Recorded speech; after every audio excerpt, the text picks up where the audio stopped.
Madame, monsieur, bonjour, soyez les bienvenus dans ce nouveau numéro de votre émission Au Périscope dans l'amphithéâtre de l'IH2EF. Nous sommes dans l'amphithéâtre Marie Curie pour une heure d'émission qui sera consacrée aujourd'hui au cyberharcèlement. Nous allons donc nous intéresser à cette thématique en deux parties, l'une consacrée aux enjeux et une seconde apportant des solutions, des leviers, des dispositifs mis en place pour lutter contre le cyberharcèlement dans les établissements. J'ai quatre intervenants avec moi aujourd'hui pour discuter de ce sujet. Je vais commencer par ceux qui sont en plateau, à commencer par vous, Fabrice Poli. Vous êtes inspecteur général de l'éducation, du sport et de la recherche, et par ailleurs membre de la mission enseignement primaire et du groupe des lettres. Merci d'être avec nous. À votre gauche, Séraphin Alava, vous êtes professeur émérite en sciences de l'éducation à l'Université de Toulouse 2, l'Université Jean Jaurès. Frédéric Védrenne, vous êtes chef d'établissement du collège André Chédid au Haillan, dans la clinique de Bordeaux. Merci d'être avec nous. Et enfin, à distance, en visio, Anne Philipson, vous êtes directrice territoriale de Canopée Occitanie. Merci d'être avec nous également. Bien, comme je le disais, je vous propose de partir sur deux parties. Une première consacrée aux enjeux. Je rappelle à nos interlocuteurs que vous pouvez réagir sur la plateforme X avec le hashtag #Opériscope. Et sans plus attendre, je vais vous poser cette question, Fabrice Poli. Qu'est-ce que le cyberharcèlement? Existe-t-il une définition admise? Oui, on peut parvenir à une définition toute simple. C'est un acte malveillant, répétitif, qui est commis par une personne ou par un groupe de personnes de manière électronique dans le but de nuire à cette personne et à l'égard justement d'une personne qui a du mal à se défendre toute seule. Donc si on doit donner quelques formes de cyberharcèlement, on peut citer par exemple les intimidations, les insultes, les moqueries, les menaces. Ça peut être également la propagation de rumeurs, l'usurpation d'identité, le fait de se focaliser sur une personne de manière groupée, c'est-à-dire que plusieurs personnes se focalisent sur une personne pour discuter d'elle. Et ça peut être également la transmission d'une photo ou d'une vidéo qui montre la personne dans une position qui peut être dévalorisante ou bien des photos particulièrement intimes s'il s'agit d'une photo à caractère sexuel. Donc ce sont en somme les principales formes, pourrait-on dire, du cyberharcèlement. Et comment est-il pris en charge aujourd'hui au sein de l'éducation nationale? Eh bien, il est pris en charge d'une manière nourrie et d'une manière véritablement extrêmement attentive. Le premier des dispositifs qu'on peut citer pour lutter contre le cyberharcèlement, c'est le programme phare, c'est-à-dire le programme de lutte contre le harcèlement à l'école. Il a différents objectifs, c'est-à-dire il a différentes visées. C'est d'abord éduquer pour prévenir le cyberharcèlement et développer chez l'enfant les compétences psychosociales qui vont lui faire développer en lui l'empathie à l'égard d'autrui. C'est former une communauté protectrice autour de l'élève qui est dans cette situation désagréable. C'est intervenir ensuite pour résoudre ces problèmes. C'est également associer les parents et toute la communauté éducative autour de ce phénomène de société. Bon, très bien, on va développer tout cela dans la seconde partie. Séraphin Lava, je rappelle, vous êtes professeur émérite en sciences de l'éducation à l'Université de Toulouse 2, Jean Jaurès. Peut-être d'abord un contexte sur le monde adolescent. Comment fonctionne aujourd'hui le monde relationnel de l'adolescent? Le mode relationnel de l'adolescent, c'est à la fois ce que l'on sait naturellement, c'est un passage entre l'enfance et le passage adulte, mais c'est aussi une sous-culture. Aujourd'hui, nous sommes à 30-35 ans de l'informatique familiale. Nous sommes à un peu plus d'une vingtaine d'années du téléphone mobile. Et donc aujourd'hui, les jeunes sont dans la culture numérique. Ils sont totalement immergés dans la culture numérique. Et dans cette culture numérique, ils en ont les bons usages. Et l'éducation nationale fait beaucoup pour les aider à être des citoyens numériques, mais ils en ont aussi les pratiques plus intimes, plus dangereuses, plus violentes. Aujourd'hui, les adolescents ont évolué rapidement. On sait que l'âge de la puberté a progressé, que le jeune rentre plus dans un monde adolescent, c'est ce qu'on appelle les adolescents, ce qui fait que l'on peut trouver à la fin de l'école primaire des jeunes qui ont non pas les marques physiques de l'adolescence, mais l'activité numérique et presque le langage et la volonté. Et donc, ce sont des jeunes qui revendiquent assez rapidement d'être un peu autonomes dans ce type de pratique. Ce qui peut être positif s'ils l'utilisent pour se cultiver, s'éduquer, se divertir, et qui peut aussi être négatif puisque c'est une micro-société. La question de comment je suis perçu comment je me présente est fondamental à l'âge de l'adolescence. Dolto disait que c'est le syndrome du homard, on change de peau et on va évoluer. Et le jeune, changeant de peau, fait très attention à sa peau numérique, à comment elle va être perçue. Donc, des opinions, des phrases vite données, des petites colères peuvent avoir une répercussion très importante. Ça veut dire qu'on y faisait moins attention avant, par exemple? C'est peut-être plus prégnant aujourd'hui. On y faisait attention, mais dans une sociabilité qui était la sociabilité du visuel, de ce que l'on voyait. Et aujourd'hui, le numérique, c'est vivre sans que les autres puissent le savoir et le voir. On a souvent caractérisé le monde numérique des adolescents comme un monde numérique de la chambre, dans cette zone où il veut se construire une intimité privée, qui ne veut pas que les autres puissent la connaître, et dont les parents sont un peu plus désarçonnés. En même temps, quand on suit les vies numériques, elles sont publiques. Il y a très peu de jeunes qui vont faire ça dans des zones cryptées, dans des zones difficiles d'accès. Ils le font au su et vu. Et leur niveau de compétence numérique est assez faible. Ils le font en étant persuadés que personne ne peut le voir et en étant persuadés que tout ça n'est pas dangereux. Et pourtant, ça l'est. Alors là, le cyberharcèlement, c'est considéré comme une forme de violence aujourd'hui. C'est une violence pourtant qui a toujours existé dans l'histoire, sous une autre forme peut-être. Aujourd'hui, c'est une forme numérique, mais vous êtes d'accord, c'est quelque chose qui a toujours existé. Je dirais que ça va fluctuer entre trois termes. Un terme qui s'appellerait de l'agressivité, qui est naturel et qui est normal. Les groupes humains ont besoin de se différencier, de s'autonomiser, de s'opposer. Donc ça, c'est de l'agressivité. On en a toujours eu. L'école a toujours été porteuse d'une phase de socialisation parfois assez agressive entre des groupes. On mettra violence. Cette agressivité dépasse la simple petite colère, la simple chamaillerie, mais devient ciblée et violente. Et le jeune, parfois, n'est pas préparé à cette agressivité. Et on dira harcèlement. C'est-à-dire où là, à l'évidence, il y a une cible, il y a une malveillance, il y a une volonté. Globalement, 20% des jeunes disent qu'ils ont eu dans les 2 années qui viennent, ils ont été témoins de propos dangereux, de propos violents. En fait, quand on regarde les formes de harcèlement violentes, on est autour de 5 pour 1000.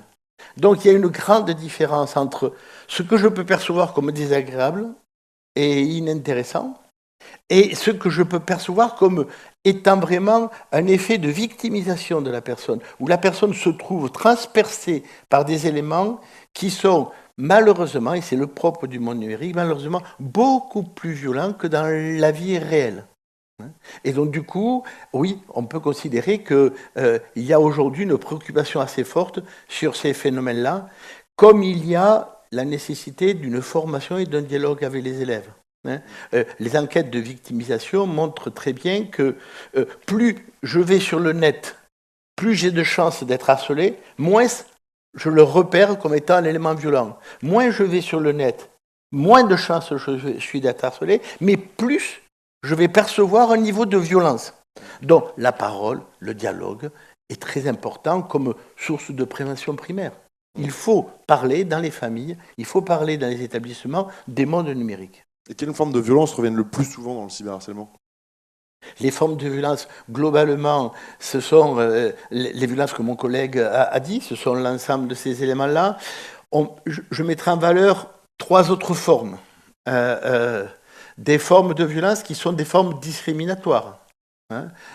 Près de 30% des actes violents sont des discriminations, du racisme, de la discrimination, de la grossophobie. Donc il y a vraiment des formes de violence. Parfois elles peuvent être collectives, elles ne sont pas qu'individuelles. Donc ça c'est un élément. Les violences de genre, qui sont très importantes. Très souvent, ce sont des violences qui sont centrées sur la relation sexuelle ou sur la relation homme-femme, qui est importante. Et ça aussi, c'est très important. Et enfin, des violences que l'on perçoit peu, qui sont des violences de refus du vivre ensemble, d'opposition d'ethnie, qui vont s'opposer et qui, sous prétexte d'être différents ou de ne pas être de la même origine ou de ne pas avoir la même religion, vont se mettre à se bagarrer sur le monde numérique. Ça, ce sont des points importants. Et en même temps, il y a le quotidien. Ma copine a écrit sur un réseau que j'étais une grosse imbécile, et cela, ça peut être violent, et très, très violent. Fabrice Poli, on voit quand même dans ce que vous dites depuis tout à l'heure tous les deux, il y a ce qui se passe dans l'établissement, qui peut être du cyberharcèlement, mais il y a aussi ce qui peut venir de l'extérieur, aussi qui peut influer sur ce qui se passe dans l'établissement finalement, enfin en termes de cyberharcèlement. Oui, parce que en fait, et je parle sous le contrôle de mes collègues, hein, qui sont aussi spécialistes de ces sujets, on ne peut pas distinguer le harcèlement Enfin, on ne peut pas seulement cloisonner harcèlement et cyberharcèlement. C'est-à-dire qu'il y a ce qui se passe à l'intérieur de l'école, dans l'enceinte scolaire, il y a ce qui se passe à l'extérieur de l'école, et il y a ce qui se passe dans le monde virtuel et numérique. Et donc, en fait, parler de cyberharcèlement, c'est aussi parler de harcèlement. Parce que, en somme, une manifestation violente, un croche-patte, le fait de pousser un enfant, sont souvent aussi des faits qui sont révélateurs d'un harcèlement numérique. Ça veut dire que les deux ne vont pas forcément de pair, mais dans les faits, qui dit cyberharcèlement dit aussi souvent harcèlement physique, verbal, dans le cadre de l'école ou également en dehors de l'école.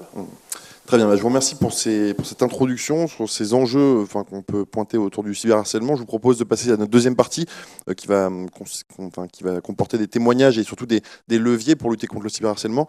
Mais avant ça, je vous propose de découvrir la Minute Juris qui vous est présentée pour ce numéro par Raphaël Mata-Duvigneau.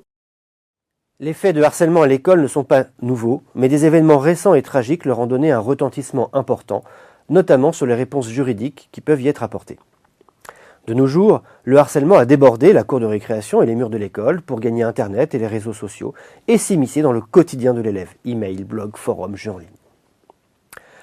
Premièrement, le cyberharcèlement relève d'une catégorie juridique plus générale, le harcèlement. Le code pénal, notamment, définit le harcèlement comme le fait de faire subir à autrui des propos ou des comportements négatifs, voire violents. Le harcèlement se fonde généralement sur le rejet de la différence et sur la stigmatisation de certaines caractéristiques, telles que l'apparence physique, le sexe, l'identité, le genre, le handicap, l'appartenance à un groupe social. Le harcèlement peut être moral, physique ou sexuel. Il conduit généralement à une dégradation des conditions de vie de la victime, se traduisant par une altération de sa santé physique ou mentale. Enfin, contrairement aux idées reçues, le harcèlement n'est pas obligatoirement soumis à une répétition. Un fait isolé peut être constitutif de harcèlement selon l'article 222-33 du Code pénal. Deuxièmement, le harcèlement peut s'exercer via les nouvelles technologies de l'information et de la communication. C'est ce que l'on appelle le cyberharcèlement. C'est le fait de tenir donc des propos ou d'avoir des comportements qui portent atteinte à la dignité en raison de leur caractère dégradant ou humiliant, ou qui crée à l'encontre de la victime une situation intimidante, hostile ou offensante, ou ayant pour but ou effet une dégradation des conditions de vie de la victime en utilisant les différentes formes de communication électronique. Ce cyberharcèlement est commis donc via les téléphones portables, les messageries, les forums, les chats, les jeux en ligne, les courriers électroniques, les réseaux sociaux, les sites de partage de photographies, etc. Le recours par l'harceleur à ces technologies en réseau lui permet ainsi une diffusion massive et répétée des messages humiliants et dégradants. Cela peut se traduire par des envois répétés à la victime de messages privés, des mails, des textos humiliants, insultants, dégradants, mais aussi la mise en ligne sans consentement de vidéos ou de photos intimes ou menaces de le faire, mais aussi la publication en ligne d'insultes, de critiques ou de rumeurs, mais également la divulgation en ligne d'informations personnelles. Bref, il existe tout un tas de possibilités de harcèlement. D'une part, la loi du 7 octobre 2016 pour une république numérique avait introduit un article 226-2-1 dans le code pénal punissant les faits de revenge porn, à savoir la diffusion de paroles ou d'images présentant un caractère sexuel ou la diffusion d'enregistrements ou de tout document présentant un caractère sexuel obtenu avec le consentement express ou présumé de la personne ou par elle-même. D'autre part, une loi du 3 août 2018 avait mis en place un dispositif répressif pour lutter contre de nouvelles formes de violence sur Internet et les réseaux sociaux. L'article 222-33-2 du Code pénal dispose ainsi que le délit de harcèlement est constitué notamment lorsqu'ils ont été commis par l'utilisation d'un service de communication en public, en ligne, ou par le biais d'un support numérique ou électronique. Précisons également que le harcèlement en ligne est puni que les échanges soient publics ou privés. Troisième idée générale. Le cyberharcèlement relève également d'une catégorie juridique plus spéciale, le harcèlement scolaire. La loi du 26 juillet 2019 pour une école de la confiance a introduit un article L 511-3-1 au Code de l'éducation et a repris dans la jurisprudence le droit pour un élève de ne pas être harcelé et a mis au jour la singularité du harcèlement en milieu scolaire. Cet article définit les agissements comme des faits ayant pour objet ou pour effet une dégradation des conditions d'apprentissage susceptibles de porter atteinte aux droits d'un élève, à sa dignité ou d'altérer sa santé physique ou mentale. Le problème, c'est que cette définition semblait embrasser l'ensemble des comportements rattachés à ce qui est un délit au sens du code pénal, lequel vise donc les faits de harcèlement de nature sexuelle et ceux relatifs au harcèlement moral au travail. Mais c'était trop large, peu précis. Et sous l'émotion causée par de nouveaux suicides d'adolescents, une loi du 2 mars 2022 est entrée en vigueur et elle vise désormais à combattre le harcèlement vraiment spécifiquement scolaire et concerne les élèves et étudiants de la maternelle à l'enseignement supérieur, du public au privé, du laïque au confessionnel, des établissements situés en France, mais aussi des établissements français situés à l'étranger. L'article L 111-6 du Code de l'éducation dispose, je cite, qu'aucun élève ou étudiant ne doit subir de faits de harcèlement résultant de propos ou comportements commis au sein de l'établissement d'enseignement ou en marge de la vie scolaire ou universitaire et ayant pour objet ou pour effet de porter atteinte à sa dignité, d'altérer sa santé physique ou mentale et de dégrader ses conditions d'apprentissage. Quatrièmement, le harcèlement scolaire, donc, dont peut être une émanation le cyberharcèlement, est constitutif d'une faute pénale. L'article 222-33-2-3 du Code pénal crée un délit spécifique de harcèlement dans le cadre scolaire ou universitaire qui vient donc s'ajouter à la faute disciplinaire que commet un membre de la communauté éducative, auteur d'agissements de harcèlement. La loi précise que les faits de harcèlement sont qualifiés de scolaires dès lors qu'ils sont commis à l'encontre d'un élève par toute personne étudiant ou exerçant une activité professionnelle au sein d'un même établissement d'enseignement. Ces agissements sont punis de 3 ans d'emprisonnement, de 45 000 euros d'amende, à 10 ans d'emprisonnement et jusqu'à 150 000 euros d'amende lorsque les faits ont conduit la victime à se suicider ou à tenter de se suicider. 5e point, l'arsenal répressif enfle par tout un ensemble de mesures répressives complémentaires. Le juge judiciaire doit pouvoir prononcer une peine complémentaire de bannissement des réseaux sociaux, par exemple. Les autorités de police peuvent aussi saisir ou confisquer les téléphones portables ou les ordinateurs utilisés pour harceler, ou encore imposer aux harceleurs un stage de sensibilisation aux risques liés aux agissements de harcèlement. De son côté, l'autorité de police administrative spéciale, qu'est le directeur d'école, le chef d'établissement ou le président d'université, est mis dans une situation de devoir engager une action disciplinaire contre le harceleur. Le décret du 16 août 2023 relatif au respect des principes de la République et à la protection des élèves dans les établissements scolaires donne des moyens supplémentaires aux directeurs d'école et aux chefs d'établissement d'apporter une réponse appropriée à certains comportements de la part des élèves, notamment donc en cas de harcèlement. Aussi, l'article R 421-10 du Code de l'éducation impose ainsi aux chefs d'établissement l'engagement de poursuites disciplinaires dans ces hypothèses. Cette transformation du pouvoir discrétionnaire d'engagement d'une procédure disciplinaire en obligation d'agir est destinée à réduire les situations locales dites d'accommodement, de tolérance et de négociation entre élèves avec les familles et les responsables des établissements. Ajoutons qu'en vertu de l'article 40 du Code de procédure pénale, Tout agent public qui a connaissance d'un crime ou d'un délit est tenu d'en informer sans délai le procureur de la République. Il existe donc une obligation pesant sur les personnels de signaler ces faits de harcèlement au risque de voir leur responsabilité pénale engagée, sans exclusivité, d'une responsabilité disciplinaire. Si mon propos n'a concerné que les élèves, eh bien, les personnels sont bien évidemment protégés, eux aussi, contre le harcèlement, mais contre aussi le cyberharcèlement, qu'ils viennent de la part de leurs collègues, de la hiérarchie, des usagers ou de toute autre personne.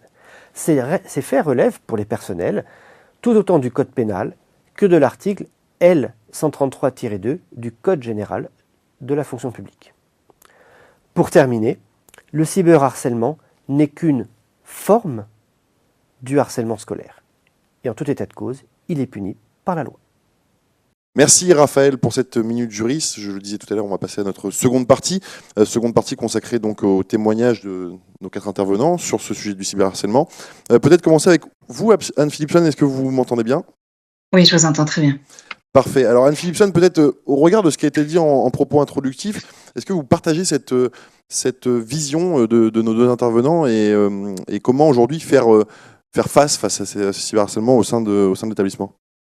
Alors, bien entendu que je partage ce qui a été dit à la fois par Monsieur l'inspecteur général et par Séraphin en tant que chercheur et spécialiste de ces questions. Le harcèlement et le cyberharcèlement est une problématique que tout personnel d'encadrement et tout personnel engagé dans la formation, comme c'est le cas pour Réseau Canopé, à laquelle nous nous intéressons en fait et nous luttons contre le harcèlement et le cyberharcèlement par nos moyens. Nous sommes donc convaincus que la formation, comme l'a dit Séraphin, est un levier, est une base. Donc nous avons à la fois les ressources que nous publions, les webinaires que nous faisons, les formations que nous pouvons faire en établissement. Et nous voyons bien que les jeunes sont de plus en plus sur les réseaux sociaux, si ce n'est pas quotidiennement, c'est de façon très régulière, avec une approche de l'image qui est différente peut-être de celle qu'on avait il y a quelques années. Donc la formation est là pour accompagner les personnels de la communauté éducative pour qu'ils puissent ouvrir le dialogue avec ces jeunes, puisque ce n'est pas si simple parfois d'ouvrir le dialogue avec ces jeunes, et les enseignants sont en première ligne avec les chefs d'établissement, les inspecteurs, pour répondre à ces problématiques. J'imagine que sur un sujet aussi évolutif, mouvant que le cyberharcèlement, qui évolue à mesure que la technologie évolue également, il faut rester systématiquement en veille du côté de Canopé. Exactement. Donc, que ce soit Réseau Canopé ou d'autres partenaires comme la DRAN, par exemple, nous sommes en effet en veille active sur toutes ces problématiques-là. L'IA ajoute une nouvelle problématique que nous prenons en compte, bien entendu, puisque parfois, derrière le cyberharcèlement, il y a toute la problématique des fake news qui peut apparaître et contre laquelle nous luttons. Nous essayons aussi d'amener les parents à réfléchir, en effet, à l'utilisation des réseaux, de l'image, de leur enfant, de ce qui est diffusé sur ces réseaux. Et rappelons-nous un slogan qui est pas si vieux que ça et qui disait déjà liker, c'est harceler. Et il faut éduquer les jeunes à tous les gestes qu'ils peuvent avoir, parfois parce qu'ils pensent être sous couvert d'anonymat, parfois parce qu'ils ont peut-être un trop-plein ou une agressivité ou une colère qu'ils laissent exploser. Mais voilà, tout ça, ça ne peut se faire qu'en ouvrant toutes les portes, toutes les voies et en s'appuyant sur tous les partenaires et sur la famille, en fait. On ne peut pas, je pense, traiter ce sujet-là sans intégrer les parents. Frédéric Védrenne, pareil, j'imagine que vous partagez, vous êtes chef d'établissement du collège André Chély au Haillan dans l'académie de Bordeaux. Comment on réagit face à un acte de cyberharcèlement ? Alors, je vais revenir sur ce que vient de dire Anne. La question des parents, elle est centrale. Souvent, on est interpellé de manière directe ou indirecte par les parents qui vont se plaindre que leur enfant est harcelé, parfois depuis longtemps, que l'on n'a pas agi, que l'on n'a pas entendu leurs signaux. Et la première réponse, ou la typologie de réponse qu'il faudrait donner, c'est de réagir vite. Ce qui ne veut pas dire se précipiter, mais pour autant permettre à la famille à l'élève de prendre conscience que nous avons entendu son mal-être, que nous avons entendu ses difficultés, que nous avons entendu ce qu'il nous exprime. Ensuite, et c'est aussi le sens du programme phare, on a construit des process. On s'est professionnalisé à l'Éducation nationale sur la gestion du harcèlement, de manière à déterminer ce qui relève du conflit interpersonnel entre deux élèves, entre des élèves, des familles, un groupe d'élèves, tout un établissement, dans l'établissement, à l'extérieur, mais de le faire de manière mesurée, tout en ayant donné cette première réponse rapide aux parents en disant « Nous avons entendu la difficulté, nous allons la traiter, nous allons travailler avec vous ». Le deuxième point, c'est au-delà de travailler vite, c'est un vrai travail de fond. Anne l'a dit, il faut former les personnels, il faut former et informer les parents, les élèves, tous nos enseignants. On a aussi tout le service de vie scolaire avec les surveillants, les AED, qui sont un relais en proximité avec nos élèves. Parce que ce qui arrive de l'extérieur n'est pas forcément palpable et visible par les enseignants, parce qu'en cours, l'élève, il est sur sa tâche, il peut paraître un peu loin, mais l'enseignant n'a pas forcément l'occasion de repérer le mal-être. Dans la cour, on a quand même des élèves qui s'expriment différemment, on a d'autres interactions, et avec les AED, mais aussi avec les agents, dans le passage cantine, on peut repérer des choses. Et c'est important d'associer tous les personnels, même si ce n'est pas forcément simple, sur ces formations, pour au moins les informer et leur dire que ces signaux faibles que l'on repère, c'est quelque chose qui ensuite doit remonter, et dans le cadre du process de la plateforme phare et du programme qui est déployé dans l'établissement, eh bien on va agir. On va agir dans la classe avec l'élève de manière à faire en sorte que la situation s'améliore. Tout ça, ça nous permet d'être plus efficaces. Pour autant, on sait qu'on ne pourra pas atteindre le 100%, la perfection, mais il faut quand même qu'on puisse se féliciter du fait que le travail qui a été entamé depuis plusieurs années porte ses fruits.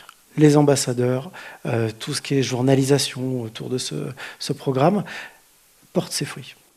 Alors, vous évoquez la plateforme phare. Je vais vous poser une question sur les cellules et les acteurs qui peuvent intervenir sur le cyberharcèlement. Peut-être d'abord avec vous, Anne Philipson. Les acteurs qui peuvent intervenir, je laisserai peut-être Frédéric parler dans l'établissement en lui-même. Les formateurs, bien entendu, peuvent intervenir. Il faut penser au CLEMI. Le CLEMI et ses formateurs sont de vraies ressources pour intervenir auprès des personnels.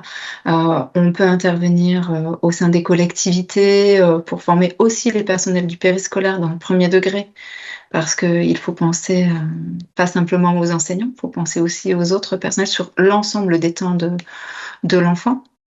Donc, dans le premier degré, il y a les conseillers pédagogiques qui interviennent, les inspecteurs, on a le carré régalien, les IAIP REVS. Les personnes sont vraiment multiples, du moins en dehors des établissements et au sein de l'établissement. Je pense que Frédéric complétera mon propos. Je vous laisse compléter. Alors, dans l'établissement, c'est là où il faut avoir une vision intercatégorielle. Tout à l'heure, je l'ai dit, on a effectivement les enseignants, on a les personnels direction, parce que souvent on reçoit ce message si on ne s'est pas passé par le biais du service vie scolaire avec les CPE. Et puis on a un ensemble de personnels. On a les assistantes sociales, on a les infirmières, on a tous les agents, on a les différents personnels, et puis on a tous nos acteurs au-delà des enseignants qui sont des partenaires avec lesquels on travaille au quotidien. On peut avoir les collectivités territoriales, les centres sociaux, on a les brigades de prévention au niveau de la gendarmerie ou de la police, on a des associations qui sont sur la lutte contre le harcèlement. Et puis sur nos partenaires, même s'ils ne sont pas dans l'établissement, qui restent propres à l'éducation nationale, on a des cellules, alors la dénomination diffère en fonction des départements et des académies, mais dans notre département, on a une cellule de prévention du harcèlement à l'échelle du département qui est ensuite déployée au niveau académique. Souvent, on reçoit un coup de fil de leur part parce que via le 3018, ils ont reçu un signalement. Ils ne sont pas juste ceux qui nous appellent pour nous dire qu'il y a une mauvaise nouvelle.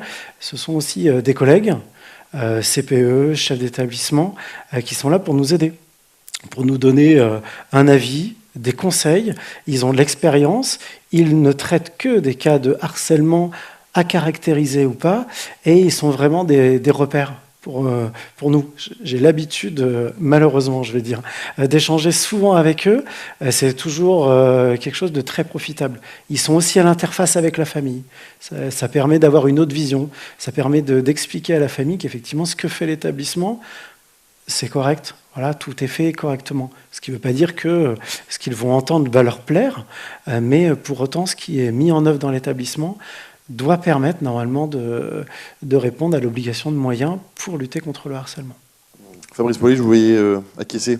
Oui, alors effectivement, en complément de ce qu'a dit mon collègue, je crois que ce qui est vraiment important aussi, c'est aussi de voir tout le travail que fait l'éducation nationale en matière de prévention et d'éducation des enfants. Il y a plusieurs dispositifs qui doivent être rappelés. D'abord, pour ce qui concerne le premier degré, il y a les séances d'empathie qui ont été lancées à la rentrée scolaire dernière et qui sont portées, sont accompagnées, sont étayées par un kit pédagogique pour justement aider à la mise en place de ces séances d'empathie. Les 2 premiers tomes ont été publiés, le 3e le sera sous peu. Dans le cadre du programme phare dont je parlais brièvement tout à l'heure, il y a 10 heures annuelles qui sont dédiées à la lutte contre le harcèlement et le cyberharcèlement, et cela va de la classe du CP à la classe de terminale. Dans le cadre de l'enseignement moral et civique, il faut rappeler que l'une des finalités, des 3 finalités, s'appelle « respecter autrui », et qu'à l'intérieur de l'enseignement moral et civique, il y a également l'EMI, c'est-à-dire l'éducation aux médias et à l'information, dont Anne parlait tout à l'heure quand elle évoquait le CLEMI, qui justement a vocation à avoir un regard étendu, panoramique sur ce qui est fait dans le cadre de l'enseignement aux médias et à l'information. Quelles sont les thématiques justement qui sont données, qui sont déployées pour l'ensemble des classes? Par exemple, pour la classe de CM1, l'une des thématiques s'appelle cyberviolence et harcèlement en ligne, et pour la classe de 6e, c'est vie privée et vie publique en ligne, droit à l'image et données personnelles. Et ce qui paraît également important, il y a peut-être 2 points qui sont à rappeler. C'est d'abord l'importance du collège, parce que c'est là que sont détectés la plupart des cas de harcèlement et de cyberharcèlement, et également se demander, on pourrait se dire aussi, mais en fait, pour se débarrasser du cyberharcèlement, il suffit de ne pas regarder son téléphone ou de sortir des réseaux sociaux, de ne pas y être, et ainsi de tuer le mal à la racine. Mais en fait, ce qu'il faut savoir pour les jeunes générations, c'est qu'il y a un besoin, un véritable besoin d'être dans les boucles WhatsApp, dans les boucles Snapchat, parce que c'est un élément qui est constitutif pour l'adolescent de son appartenance au groupe classe.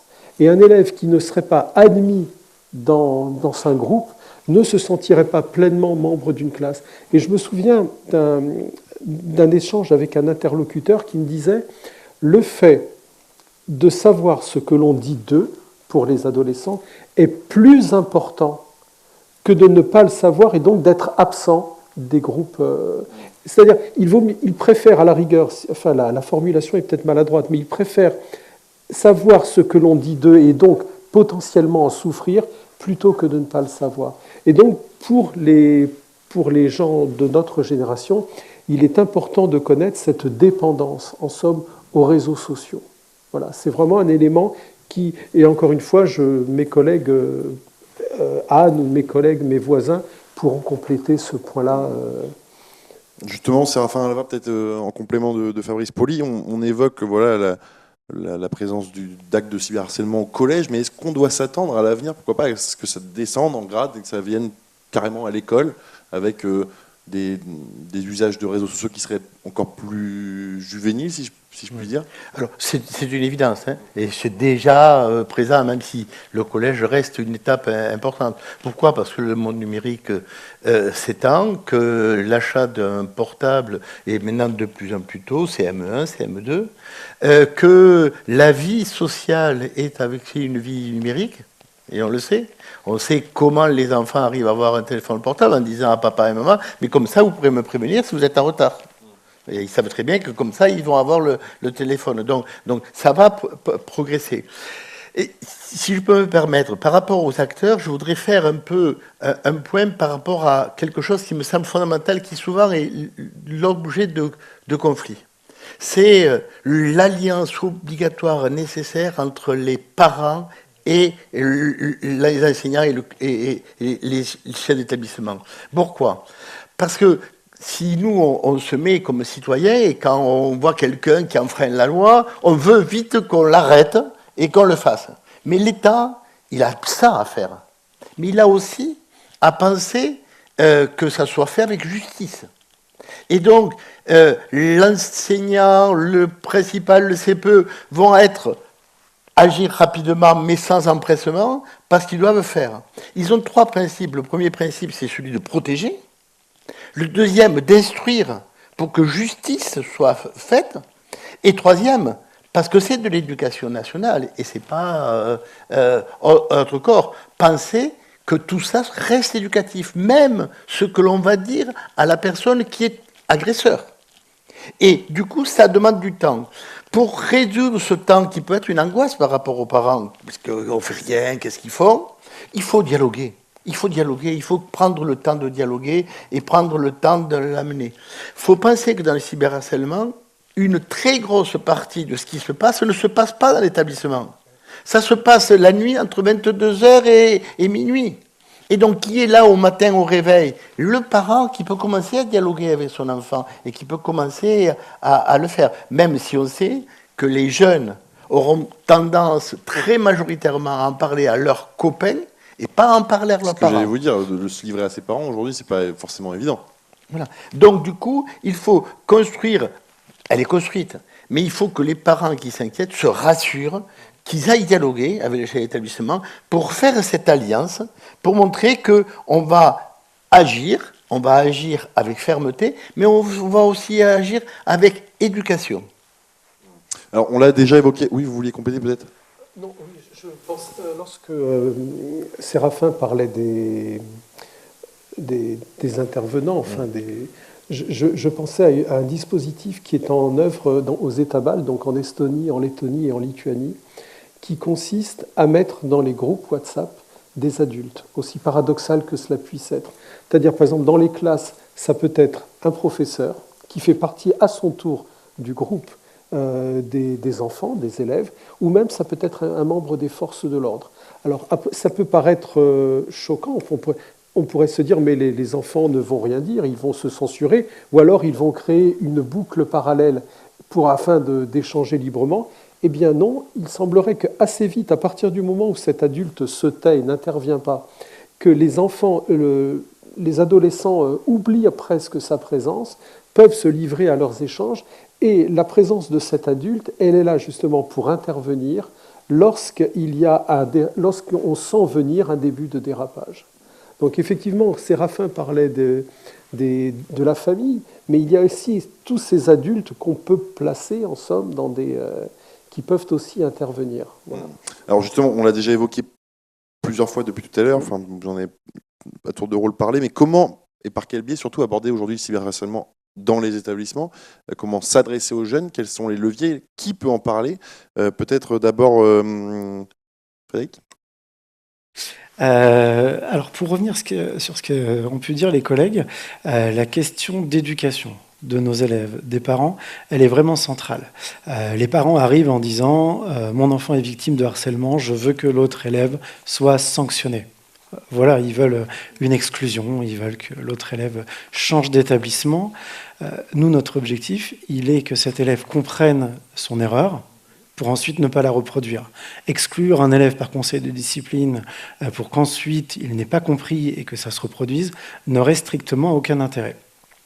Dans le cadre du fonctionnement de tous les établissements scolaires, on a un CESCE, donc Comité d'éducation à la santé, à la citoyenneté et l'environnement, sur lequel on travaille en intercatégoriel avec les parents, avec les associations, et dans lequel nous, on a à cœur de faire vivre un programme d'action.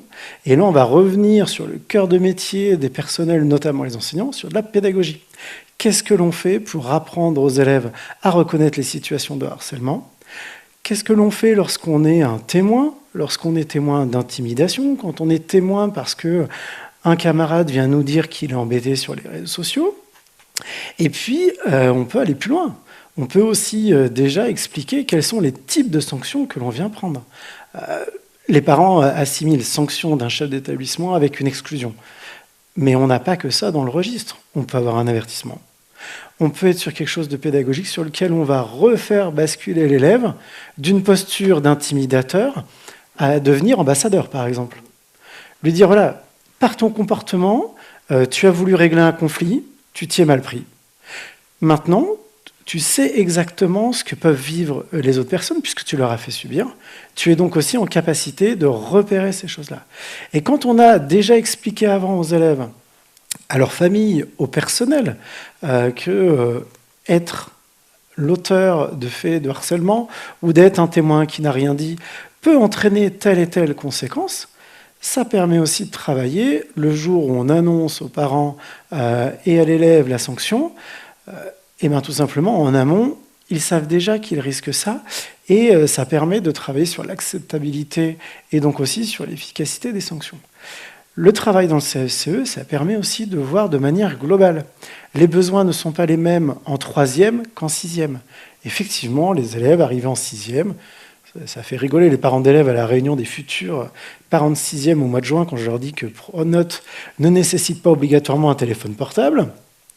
Et là, tous les enfants disent « mince ». On pensait avoir une bonne raison. Et effectivement, lorsqu'ils arrivent, ils sont un peu foufous.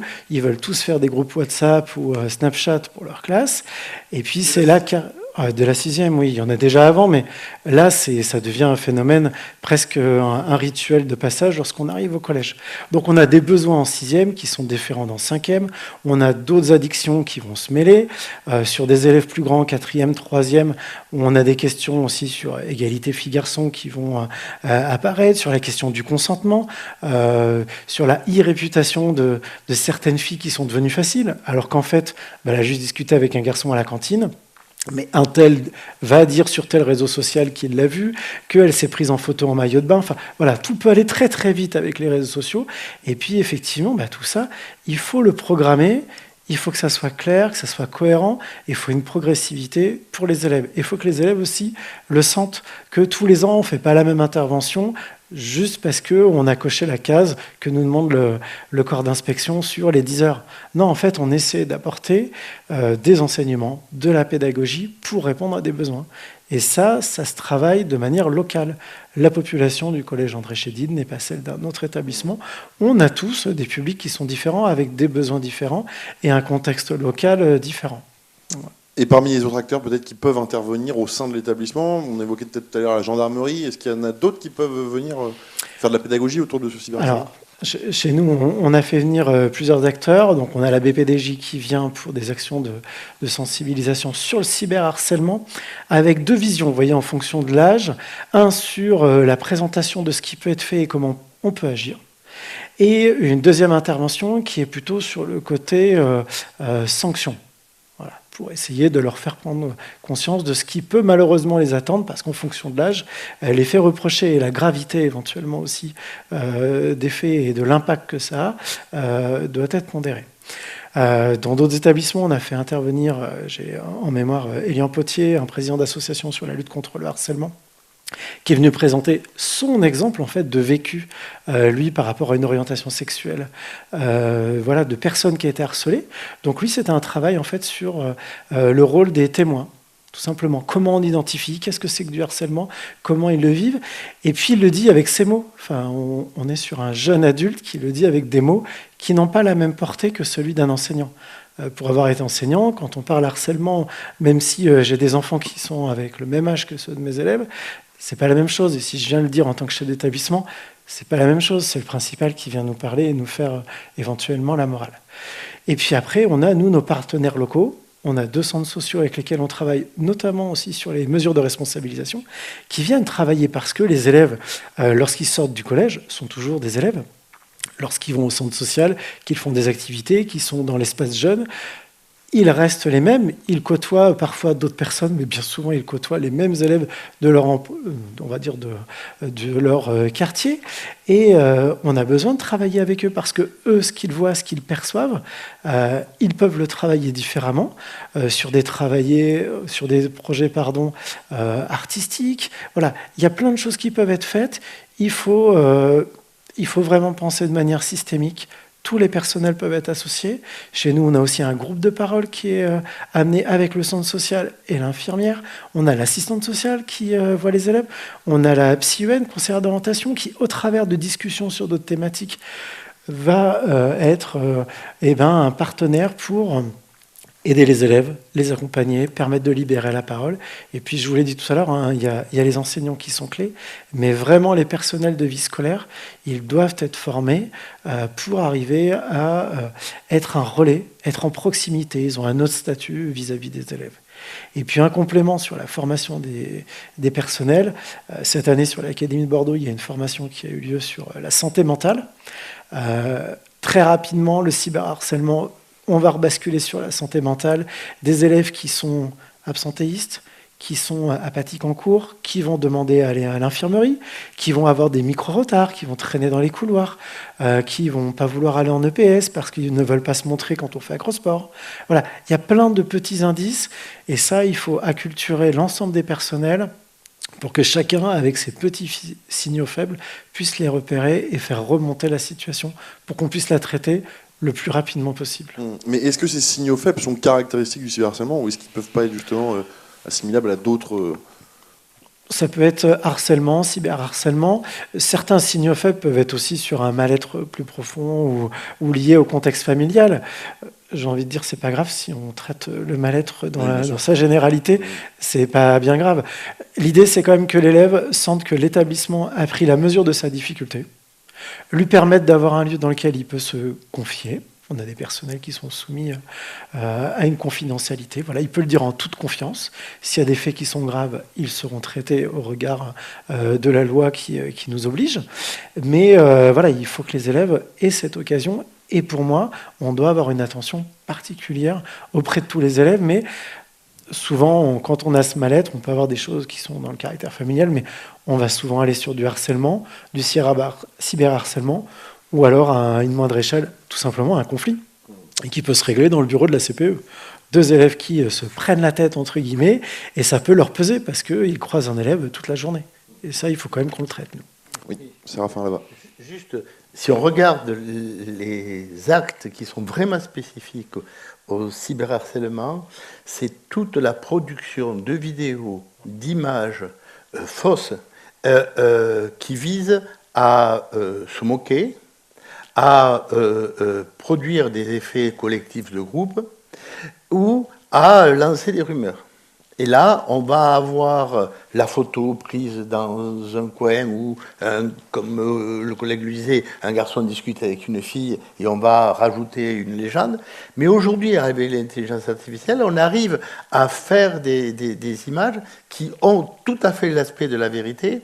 Et là, elles sont très, très violentes. Pourquoi ? Parce qu'elles restent sur le net et qu'elles vont durer. Il va falloir faire des démarches pour les supprimer et elles sont importantes. Elles sont visionnées par énormément de personnes. Et immédiatement, la personne ne maîtrise plus ces éléments d'image. Et là-dessus, les enseignants sont aussi victimes. Hein, et, quand on regarde le cyberharcèlement des enseignants, ils sont victimes de la diffusion de ce type d'images qui sont produites par les élèves et qui vont être diffusées à grand nombre. Via les fameuses boucles WhatsApp et Snapchat. Par rapport aux boucles WhatsApp. Et est-ce que, pour autant, le développement du cyberharcèlement, entre guillemets, et justement cette création massive de contenu via l'IA ne va pas finalement réduire l'impact du cyberharcèlement ? Est-ce que les jeunes ne vont pas finalement se dire, bon, bah, c'est mon tour, mais voilà, j'ai du recul maintenant, je sais ce que c'est. Est-ce que vous ne considérez pas qu'aujourd'hui, on a suffisamment de recul sur le sujet pour que les jeunes puissent eux-mêmes en prendre ? Alors, je l'ai dit, plus vous avez une pratique, plus vous avez connaissance, moins vous vous sentez victime, mais pourtant vous en avez. Hein, qui n'a pas reçu ce célèbre document falsifié de la gendarmerie nous accusant d'être des pédophiles ? Et quand on connaît le monde, on en a ri. Hein, rien que regarder l'email, ça nous a fait rire. Mais je connais un ami, lui, qui n'est pas de l'éducation nationale, qui est allé immédiatement à la gendarmerie se présenter en disant « je n'ai rien fait, pourquoi je reçois ça ?» Et les gendarmes ont ri avec lui et lui ont expliqué. Donc, bien sûr que l'information, l'éducation va permettre de réaliser cela, mais attention, les jeunes qui sont victimes sont souvent des jeunes qui sont dans une phase sensible, où les choses sont très petites. Ce que disait le collègue sur la nécessité, même si on parle mal de moi, d'être au courant, c'est encore plus dur quand on est dans un besoin d'estime de soi, dans une phase où le corps vient de grandir, où les boutons viennent de sortir, où on a envie d'avoir des relations sociales et qu'on sent que ce corps, on ne le maîtrise plus. Donc, c'est vraiment une phase où il y a une priorité à faire, cette phase de l'adolescence, du collège, je dirais un peu lycée, pour pouvoir montrer que, même si on s'inquiète, les adultes ne s'inquiètent pas et les adultes savent maîtriser la situation. Anne Philipson, tout à l'heure, vous évoquiez ce slogan « Liker, c'est déjà harceler ». Est-ce qu'aujourd'hui, il ne s'agit pas de développer une forme de citoyenneté juvénile ? Alors, il s'agit de développer cette citoyenneté juvénile, cette citoyenneté numérique. Hein, et on doit tous s'interroger puisque voilà, tout ce qui est dit, que ce soit par Monsieur l'inspecteur général, Séraphin ou Frédéric, c'est bien de faire communauté. C'est faire communauté autour de ce cyberharcèlement et de toutes les problématiques qui ont été évoquées. Et bien entendu que ce qui nous réunit tous à l'école, de toute façon, c'est les valeurs de l'école, les valeurs de la République, et d'amener nos élèves à devenir des citoyens éclairés, des citoyens en mesure de maîtriser à la fois leur image, leur discours, leur empreinte sociale, etc. Et on n'est pas là pour faire des discours moralisants. On est là pour essayer de les aider à trouver leur place et de les aider à être à une époque ce qu'on appelait des citoyens éclairés, en fait. Donc, c'est ce que font au quotidien les enseignants avec les chefs d'établissement, les inspecteurs, enfin, toute personne de la communauté éducative a ce rôle-là. Et la citoyenneté numérique est vraiment un enjeu pour nous. Donc, il peut y avoir des passeports numériques. Voilà, il y a des ressources qui sont produites pour accompagner les élèves dans ce cheminement qui sera long. Et voilà, l'intelligence artificielle, en effet, moi je pense qu'il va falloir, enfin, on commence à s'y pencher, que ce soit Réseau Canopé, la DRAN, les collègues, enfin, toute personne intéressée par le numérique se penche aussi sur l'intelligence artificielle, sur à la fois ses avantages et ses dangers. Très concrètement, aujourd'hui, combien de temps par semaine est consacré à cette éducation numérique ? Au travers peut-être de différentes disciplines, mais est-ce qu'aujourd'hui, ce sujet a un temps consacré hebdomadaire ? Depuis l'école maternelle jusqu'à la classe. C'est-à-dire ce sujet est un sujet de vive préoccupation. Transdisciplinaire ou... Oui, parce que dans le cadre de l'enseignement moral, comme je vous ai parlé tout à l'heure des séances d'empathie dès la maternelle, oui, de l'enseignement moral et civique, de l'éducation aux médias qui sont donc de l'EMI dont j'ai parlé également tout à l'heure. Dans le cadre du dispositif du programme phare, vous avez 10 heures annuelles qui sont consacrées aux classes à ce sujet, donc notamment à tout ce qui a trait au cyberharcèlement. Donc il y a véritablement une préoccupation à tous les niveaux de la scolarité. Voilà. Et toutes ces interventions devant les élèves sont accompagnées de ressources. Le programme phare est très riche en ressources. Le Clémy produit également ses propres supports. Je parlerai à nouveau du kit empathie que j'ai abordé tout à l'heure. Donc tout cela sont destinés à étayer les professeurs pour les aider à prendre en charge cette problématique. Peut-être pour compléter aussi ce que disaient mes collègues tout à l'heure, quand on parlait des signaux faibles ou des personnes qui sont concernées par ce sujet, il faut aussi avoir à l'esprit qu'un élève harcelé peut devenir harceleur, ou qu'un élève harceleur peut devenir harcelé. C'est-à-dire qu'il n'y a pas de prédestination à une fonction, en somme. Donc ça, je crois que c'est important également de veiller à ce point-là. C'est-à-dire un enfant qui est en fragilité, qui a été en extrême fragilité, peut paradoxalement à son tour devenir un élève agresseur, si on peut dire. C'est quoi, c'est une forme de vengeance ?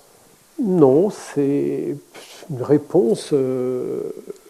Ça peut être tout simplement une perception de la loi de la jungle.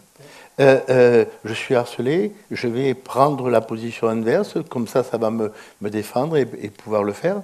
Ça peut être des changements de climat scolaire. On est dans un climat scolaire apaisé, une classe apaisée, et on change de classe, et dans le climat des enfants, il y a de la violence, et pour pouvoir s'en sortir, et on va agir pour montrer qu'on est un peu comme les autres. Donc ça peut être tout à fait différent, mais cet aspect que la personne qui est harceleuse ou agresseur est peut-être agressée est très important, parce que sinon, si on ne prend pas attention à ça, on fait de la sur-harcèlement. C'est-à-dire que la personne n'ose pas dire ces éléments-là, et il y a parfois, c'est simplement le symptôme de problèmes familiaux, de situations familiales qui sont en train de déraper. Parfois, il y a la répétition d'actes de violence faites aux femmes ou faites aux enfants que le jeune va porter à lui. Et donc, du coup, il faut ce temps de la compréhension, faire participer le jeune à cette analyse pour qu'il se retrouve armé. Et ça, je crois que ce que a dit le collègue est très important. Il faut qu'à la sortie d'un acte d'agression, le jeune ait compris en quoi il était dans l'erreur et en quoi notre société ne vit pas dans ce type de démarche et puisse retrouver une voie plus pacifique et plus citoyenne. Pardonnez-moi, et j'ajouterais volontiers les élèves en situation de handicap, qui sont des proies, assez faciles pour le harcèlement. Lorsque vous regardez le cas d'élèves harcelés, assez régulièrement, vous pouvez voir revenir des enfants qui sont classés comme étant en situation de handicap. Donc, pour cette catégorie de publics vulnérables, une attention doit leur être portée, parce qu'ils constituent malheureusement souvent, dans les cas de harcèlement que j'ai pu lire, dans le cadre d'une étude, on voyait très souvent que la victime était un enfant en situation de handicap. Frédéric Vedren, on a parlé beaucoup des leviers pour lutter contre ce cyberharcèlement, des acteurs, des compétences à l'intérieur de l'établissement, mais quelles sont les résistances qu'on peut rencontrer aujourd'hui ? Alors, pour aller un peu plus loin sur le temps qui est consacré au harcèlement, j'ai envie de dire que chaque heure de cours, chaque heure de présence dans l'établissement peut être le moment en fait pour travailler directement, indirectement, que ça a été prévu ou pas sur le harcèlement. Un enseignant qui va repérer un comportement qui ne serait pas adapté va détourner son cours, ne va pas rester sans rien dire. Donc voilà, je pense que chaque heure est un moyen pour peut-être lutter, faire prendre conscience de ce qu'est le harcèlement, de ce qu'il ne faut pas faire, et comment on peut agir en étant un simple témoin. Sur les résistances, forcément, il y en a. De par notre position, et je ne parle pas de la mienne, mais de toutes les personnes qui sont dans l'établissement, par rapport aux injonctions qu'on pourrait avoir d'un point de vue ministériel, on va forcément avoir une crainte des enseignants de s'éparpiller et de ne plus être dans la pédagogie, et de se dire on a encore une mission qui revient en plus, et s'insérer dans le programme phare, c'est encore une charge supplémentaire qui vient tomber sur les enseignants. Et c'est pour ça, tout à l'heure, j'ai parlé du CESCE pour repartir sur de la pédagogie, mais on peut avoir d'autres biais pour mobiliser les enseignants là-dessus. On a le conseil pédagogique, on peut partir des pratiques numériques des jeunes sur un comité numérique. On peut aussi avoir, pour avoir fait la formation à l'IH2EF, et j'encourage chacun à venir ici à la faire, sur égalité filles-garçons. On peut avoir des choses à lancer, par exemple sur cette labellisation, de se dire on va mettre le focus sur l'égalité entre filles et garçons. On va travailler notamment sur le consentement, et ça peut nous permettre de répondre à un besoin d'élèves de 4e et 3e qui ont tendance à se harceler ou à se chercher sur les réseaux sociaux pour travailler et se dire que finalement le travail pédagogique que l'on fait sur de la différenciation pédagogique en mathématiques peut être redondant ou être complémentaire avec un travail qui est fait en EPS sur de l'acrosport avec la captation de l'image avec des compétences numériques, mais aussi le rapport au corps, comment on juge. Mais quand on juge une prestation, on ne juge pas une personne. Donc on va développer un esprit critique qui peut être travaillé avec un professeur ou une professeure documentaliste sur de l'EMI. Voilà. Et c'est se raccrocher pour moi, pour les enseignants, sur ce qui fait sens chez eux, le cœur du métier, c'est retravailler sur leur discipline, sur la réussite des élèves, et dire aussi qu'un élève qui est harcelé, qui se sent harcelé, c'est aussi un élève qui est empêché de réussir, qui est empêché de travailler dans l'établissement et en dehors, et qu'on ne peut pas juste dire il va pas bien, il est dans son coin, il m'embête pas et je fais semblant de ne pas le voir. Et ça, les enseignants, ils y sont très sensibles, c'est-à-dire qu'ils ont besoin d'être aidés, ils ont besoin d'être acculturés. Parce que le deuxième point, tous les enseignants n'ont pas d'enfants.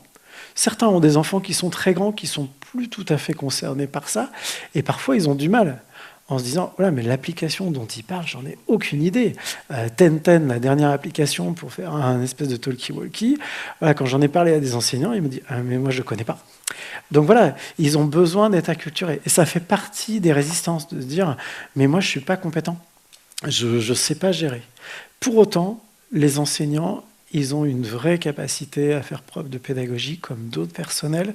Et donc dans cette relation privilégiée qu'ils ont avec les élèves, il faut aussi les rassurer sur leurs compétences et leur dire que l'équipe phare, plus elle va être étayée, moins la charge pour chaque individu va être forte.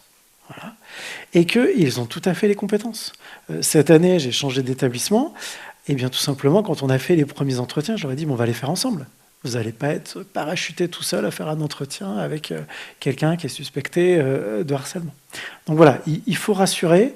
Le rôle des cadres, que ce soit corps d'inspection, chef d'établissement, c'est d'accompagner tous ces personnels pour une montée en compétences et puis leur permettre de prendre leur rôle à cœur, ça ils l'ont déjà, mais prendre ce rôle pour s'investir de nouvelles missions au profit des élèves. Séraphin Laval, je crois que vous voulez compléter. Juste par l'expérience que j'ai des cercles restauratifs, il me semble qu'il y a 3 éléments qui sont plus subjectifs et qui font pas résistance mais inquiétude pour les enseignants quand ils ont à s'occuper de ça. C'est d'abord la gestion de la relation aux parents. Le parent est angoissé, il a son enfant qui est agressé, il a une émotion forte et un besoin d'urgence et il faut pouvoir gérer cela. Et l'enseignant sait que c'est une surcharge émotionnelle à pouvoir gérer. Et souvent, moi je dis, il faut le faire plutôt en collectif, s'appuyer sur l'équipe. Il ne faut pas le faire seul, il faut le faire. Ça, c'est une inquiétude. Deuxième, vous parliez du sentiment de compétence. Il y a un sentiment d'incompétence de l'enseignant éducateur à la décision. Et là, je crois qu'il faut s'appuyer sur le duo enseignant, chef d'établissement et équipe d'établissement, qui, eux, ont cette formation de la décision et de l'accompagnement à la décision. Souvent, on ne va pas dire ou on va garder parce qu'on ne veut pas que ça soit. Ça, je crois qu'il faut que ça soit travaillé. Et troisième, l'idéal pour les enseignants, en tout cas quand je parle avec eux, ce serait qu'on puisse trouver ici et maintenant les solutions. Et que parfois, ça va passer par du renvoi du jeune dans l'établissement et cette inquiétude qu'ils vont avoir un peu donné un couperet et qu'ils ne sauront pas ce qu'il y a. Et là, je dis, dialogue à travers le chef d'établissement avec les autres établissements pour voir et connaître un peu l'histoire de celui qui est arrivé pour leur renvoyer que la décision qu'on a prise était finalement une décision éducative pour la personne agressée et pour la personne qui était un agresseur. Anne Philipson, je vous redonne la parole peut-être pour la conclusion avant de laisser le mot de la fin à Fabrice Poli. Alors, en conclusion, ce que je dirais, c'est qu'il est important, voilà, comme je l'ai dit, de faire communauté, de pouvoir aussi se parler entre adultes de nos craintes, de nos besoins, de pouvoir les identifier, de dire ça, je ne sais pas faire et j'ai besoin de formation, j'ai besoin d'accompagnement. Et oui, le cyberharcèlement est travaillé dans toutes les disciplines. On a déjà parlé de l'EMI, de l'EMC, de l'égalité filles-garçons, de l'éducation affective et sexuelle.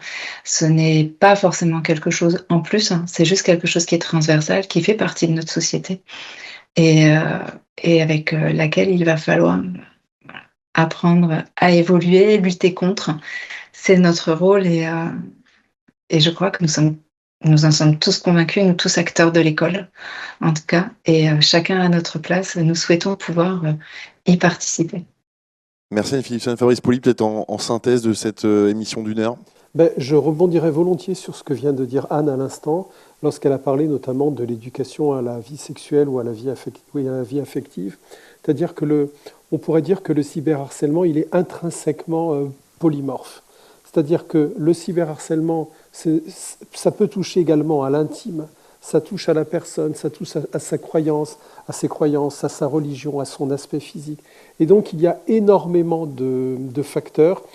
Disons que c'est quelque chose qui est multifactoriel. C'est-à-dire, le problème du cyberharcèlement, c'est qu'on ne touche pas seulement à un seul point, c'est-à-dire à un seul aspect.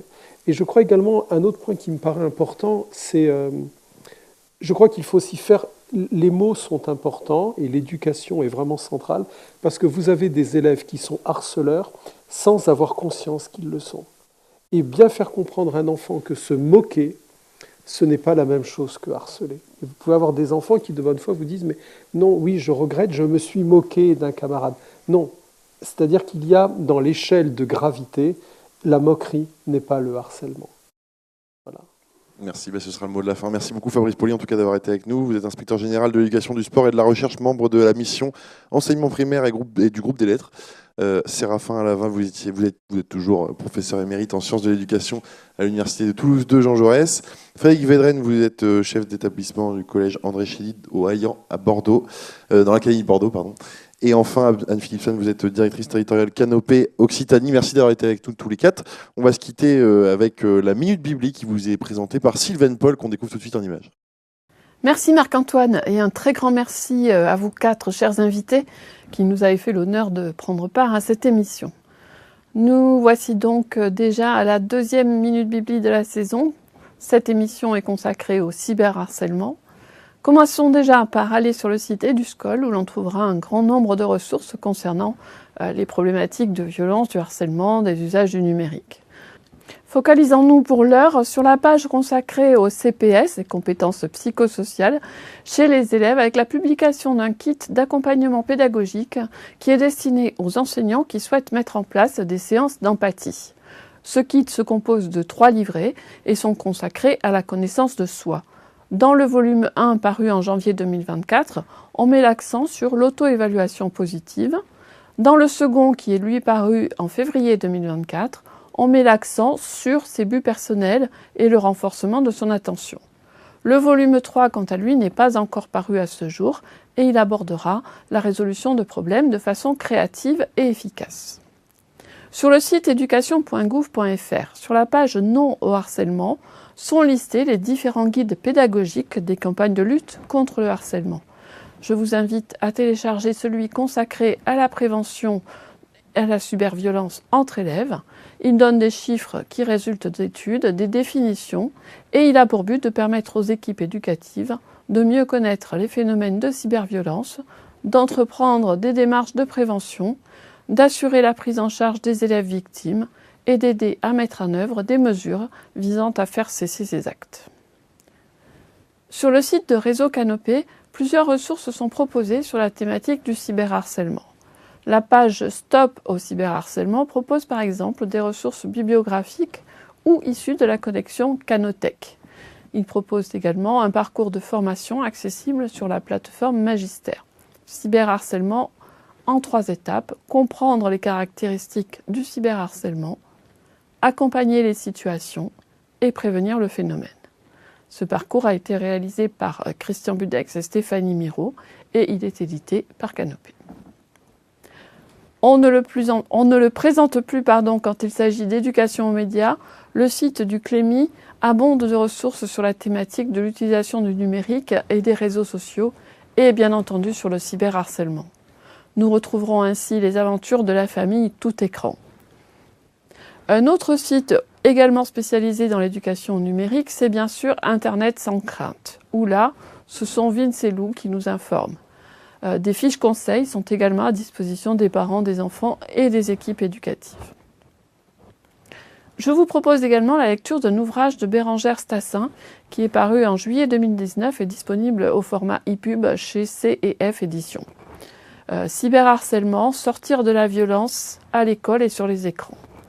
Bérengère Stassin, qui est maître de conférences en sciences de l'information et de la communication à l'Université de Lorraine, publie régulièrement sur son carnet de recherche, sous la forme d'un blog, des articles consacrés au cyberharcèlement et à la cyberviolence. Et enfin, retrouvons un jeu sérieux sur cette thématique. Ce jeu nous a été proposé par Séraphin Alavin, présent sur le plateau, et l'association Militants des Savoirs. Ce jeu s'intitule Le quartier des légendes et aborde la question du harcèlement sous une forme ludo-éducative. Voilà qui termine cette Minute Bibli du jour. Vous retrouverez toutes ces références sur la page des Périscopes, sur le site internet de l'IH2EF avec le replay de l'émission. Merci à nos 4 invités. Merci à vous de nous suivre sur nos canaux de diffusion. Je vous retrouve le 10 décembre pour un Périscope consacré à l'autonomie et la responsabilité des cadres. D'ici là, prenez soin de vous.